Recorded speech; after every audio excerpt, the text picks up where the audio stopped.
That is more maybe journalistic or police jargon, but it boils down to the same thing. Right. Right. Well, I guess we could also poll you on our question this morning. I'm sure you would have heard the viral or seen the viral video of Minister Stuart Young being recorded by a hot mic in Parliament. And we had asked this morning, should he apologize? Because I know people had gone down the road of him resigning. But we asked, should he apologize for the comments made with the hot mic in Parliament? I must say, gentlemen, I'm not aware of the hot mic issue. What is that? He was heard, but we don't want to repeat it, but he was heard Mm-hmm. throwing some pecan the way of the opposition when they were leaving Parliament now. And Minister Imbird was heard warning him that, boy, careful the mic on. You haven't seen that yet? I haven't seen it. I don't know what was said, but I know that in Parliament, there is all the debates are heated. Peacock is thrown across the floor back and forth. So I don't know what was said. I guess it's a cautionary tale for me. Okay. Well, it certainly is.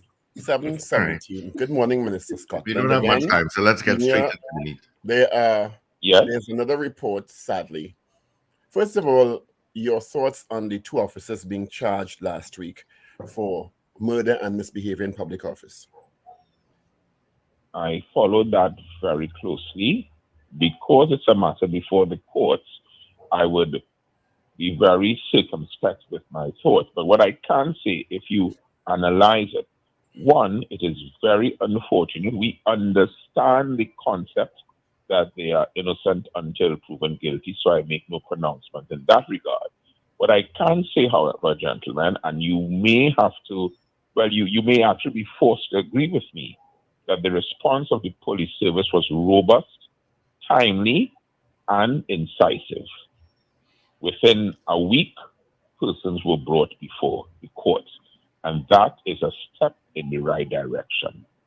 And I am willing at this stage to debate if anyone can say different in this instance. Yeah, I think you're right. I can't contend that. I think because of the issues related to police public trust and confidence, the expedited nature of that investigation and the subsequent proffering of charges upon the advice of the DPP was commendable, because that is what is needed in terms of the public seeing a weeding out of corrupt elements in the police service in an efficient and expeditious and transparent manner. So yes. Well, allegedly corrupt elements. Let me put it that way, because before the court. I think that you have agreed with me. What it does is that it shows the public that there is an urgency in the police service, and that it is not everything that we can prevent the police. Not everything that they can prevent, but they certainly can respond more robustly, more quickly, more timeously. And in this case, they did, and that is an encouraging sign. Unfortunately, again, as at Saturday into Sunday, we've played video this morning of men dressed in police uniforms, or uniforms that seem close to police uniforms. I see two newspapers have described it as fake cops this morning, kidnapping someone who is still unaccounted for. How concerned are you about this trend now? Well, I'm very concerned about the development. I'm not sure that I want to give it the nomenclature of a trend, but I'm very concerned about the development. I can't tell you too much about the response. Suffice it to say that the AKS is very much onto the situation, and I really do hope at the end of the day that the kidnapped gentleman is returned to his family. And I want to tell the perpetrators that the police are doing their work and the AKS is working, and hopefully very soon you all will see results in that regard. I can't go into too much details, gentlemen. You would appreciate that. But I assure you that they are working night and day up to very close to midnight last night. We were in contact with the police with respect to this matter, and they're working on it.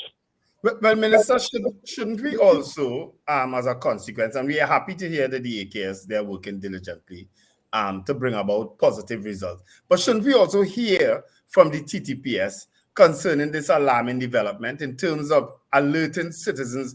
What are the signs we need to look for? Because surely 6 men dressed in what appears to be police garb coming at you in a car that has blue lights on its dashboard. How should citizens respond to that? Shouldn't the TTPS at least tell us? Well, that was, and let me say this, it's a case-by-case basis. I will not be one to tell the police how they should do their work. I suspect that they may very well have a sensitization exercise. I am not sure about it.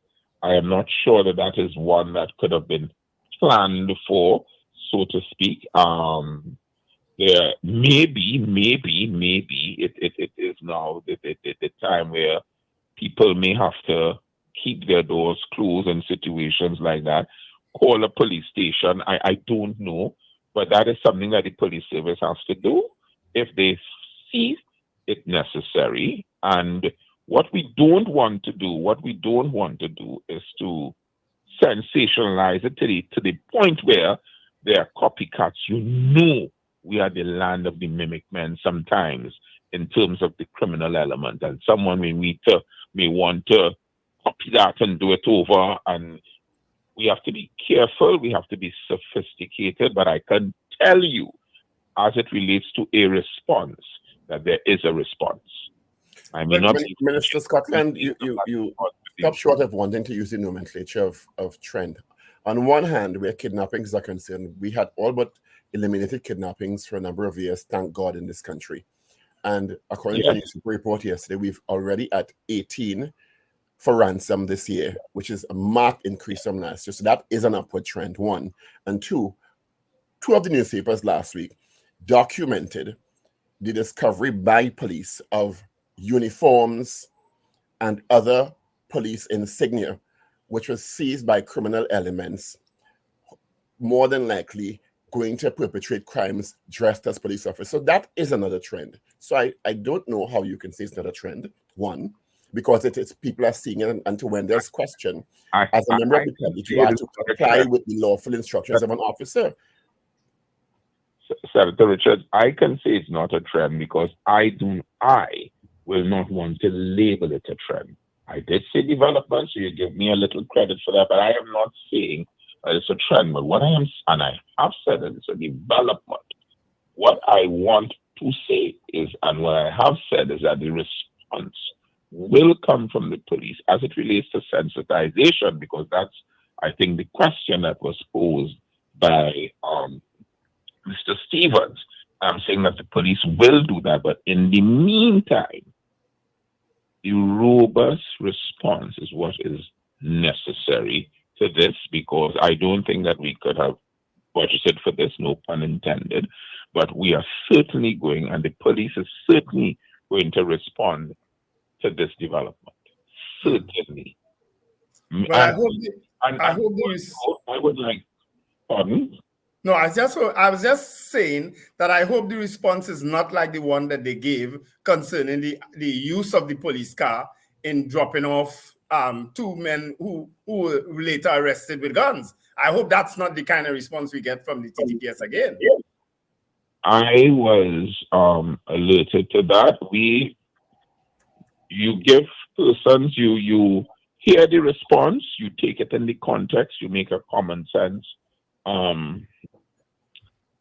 deliberation on it, and we wait and see what the police would say. I will not be one to prejudge what a response will be or say what a response ought to be. I think the officer said that he was delivering an innocent drop. Isn't that the response that came from the officer concerned? Which the one where they said that he was not not part of any. They concluded that he was not part of any incident that aided and abetted criminals. That's what they said. But he was clearly seen in a video dropping them off. So that is something that I'm sure is under investigation internally and maybe externally if there's anything untoward, if any crime has been committed. The officer, gave a response, and I guess that response will have to be viewed in light of all the circumstances, including the video evidence. Yeah. Another thing I want to touch on quickly, Minister, because I don't know how long we have you for, is this issue of non-lethal weapons for police officers that are faced sometimes with mentally disturbed people.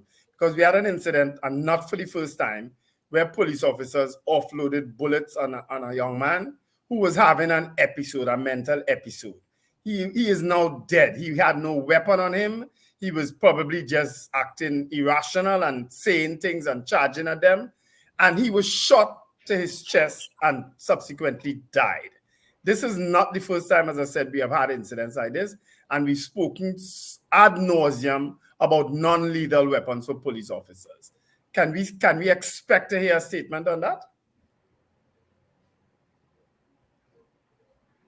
That matter relating, well, firstly, let me express my sincere condolences to the father of the deceased young man. I read the article where he was, of course, in grief. That will be an issue of training or more training for police officers to deal with situations like that. I cannot, and we were not there, so we do not know exactly what transpired. So I will not want to comment on it. But what I would want to say is, in all situations, armed and unarmed, the measured approach is always recommended. I do not know all the facts except for what I've read in the newspapers, so I wouldn't want to comment any further in that regard. I want to say this though, if you look at sometimes, and you have to be fair to the police in some regard. I'm not speaking about this situation.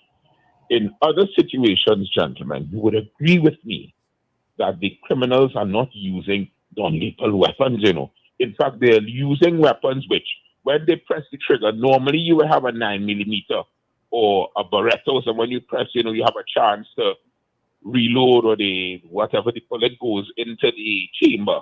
No, what they're using is things that repeat themselves. That is why sometimes if they go at one target, 4 or 5 people are shot and injured. So you have to bear that in mind when it comes to the police and response in a general nature. And you have to admit that is what is happening now. There's a proliferation of automatic illegal weapons, and the police that is what they're facing now. That is what the country is facing now. Well, Minister, I could understand that in the context of the police being engaged by obvious criminal elements, I could understand the use of force policy, but I can't understand it in the case where someone is clearly unarmed and acting in an irrational manner that clearly indicates some sort of mental breakdown. I can't understand the use of force policy in that case. I would allow the report of the incident to unfold. I am not sure what you mean by clearly a mental breakdown, because that is situational. That very well may depend on whether there was prior knowledge of the individual, etc., etc. And in real time, I would just say we have to be cautious before we come to any conclusion. What I will say, however, and I will repeat, is that we do express sincere condolences for the father of the young man, because, as I tend to say, there's no coming back from death unless it's the afterlife, Minister, let me ask you a question here. When someone becomes an officer, are they retrained after a few years, or is it one time they get into the service and that's it? No, there are always training opportunities for police officers. It's an ongoing one. In fact, I can tell you that after budget, there's a training exercise that is being worked on now for the police officers as it relates to submissions for bail for perpetrators of egregious crimes relating to firearms and ammunition, and submissions in sentencing. Where the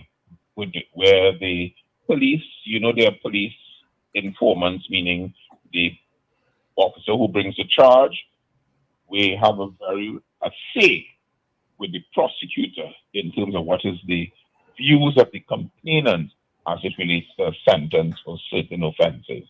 Because we are of the opinion that in dealing with the mens rea, mental element, when people sit down and plot a crime, sentencing, if a message in keeping with the laws is sent to the perpetrators, they may be deterred. Like-minded offenders and the actual offender may be deterred from perpetrating serious acts on this country. It's something that we must deal with head on, and the time is right for that. There was a time in the 80s, and there's gentlemen I know, Senator Richard and Mr. Stevens, I know you all will do your research, but there was a thinking in the court in a case of Mandata Singh, and it's a judgment of Sharma, J.A., former CJ as he then was. And it says that, the courts, it was a bail application, and it said that the courts are not representative of the public view, but in fact the courts in the judicial aspect is supposed to guide and lead the public view and ought not to internalize the public's expression in certain circumstances, and that persons ought to be granted bail. I think now that the jurisprudence is changing because of the challenges being faced, and from that background, the police are going to be sensitized to put forward that change in approach and a more rigorous approach in objecting to bail in certain circumstances, and also being more forceful in implementing the laws. So, for example, there are laws, if you are found to be a recidivist in firearms, that you may be sentenced to life. When last have you heard someone sentenced to life for a firearm? Or to 25 years? Or to 15 or to 20 years? We admit that each case must be decided on its own facts, but we want to be, the police will be a little more robust in their approach, and that is a training exercise that we would want to engage with the officers. It's their exercise, but we are part of it because it's very important in reducing, we think, incidents of criminal activity involving arms and ammunition in Trinidad and Tobago. So the short answer is yes, there's continuous training, and the long answer is I've just given you a specific aspect of training that will be part of the police service, and at least 2,000 officers are intended to be trained in that regard in order to combat what we are facing now. And we are facing something now that is not savory in this country.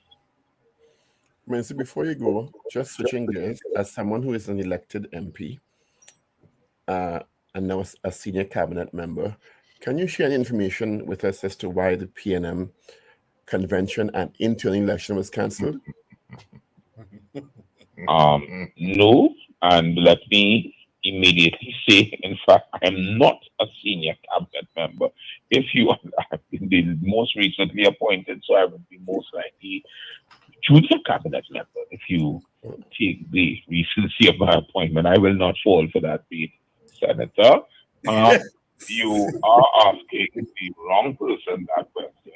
Maybe Mr. Stevens may be better placed. I could have answered that a year ago. I can't answer it now. So no, and you may need to call someone else in that regard. Certainly not me, and I can tell you, however, that yes, it has been cancelled. Thank you so much for being with us this morning.